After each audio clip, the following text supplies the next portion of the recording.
জাতীয়তাবাদী গণতান্ত্রিক আন্দোলনের চেয়ারম্যান ববি হাজ্জাজের উপর বোমা হামলার পরিকল্পনায় যুক্ত থাকার অভিযোগে একজনকে পুলিশে দিয়েছে তার নিরাপত্তারক্ষীরা। তিনি অভিযোগ করেন সকাল 9:30টার দিকে আটক নূর তার গুলশানের বাসায় তার সঙ্গে দেখা করতে আসেন। এ সময় নূরের অসংলগ্ন কথায় দেহরক্ষীদের সন্দেহ হয়।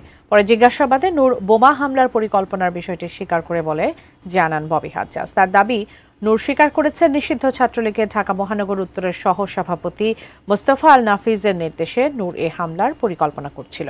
পরে তাকে গুলশান থানা পুলিশের কাছে তুলে দেওয়া হয়। আওয়ামী লীগ একটা টেররিস্ট অর্গানাইজেশন ছিল, রাজনৈতিক একটা পোশাক পরেছিল। আজকে সেই টেররিস্ট অর্গানাইজেশনকে টেররিস্ট অর্গানাইজেশন হিসেবে নিষিদ্ধ করবার জন্য তারা এই টেররিস্ট অ্যাক্টিভিটিগুলো আরও বাড়িয়ে দিয়েছে।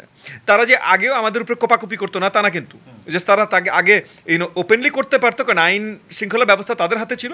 এখন তারা লুকিয়ে লুকিয়ে করছে। সো তারা কিন্তু তাদের কাজগুলোই করছে। এখন টেররিস্ট অর্গানাইজেশনগুলোকে যেভাবে দমন করতে হয়, আমরা সরকারের পক্ষ থেকে দেখতে চাই এই টেররিস্ট অর্গানাইজেশনকেও সেইভাবে দমন করা।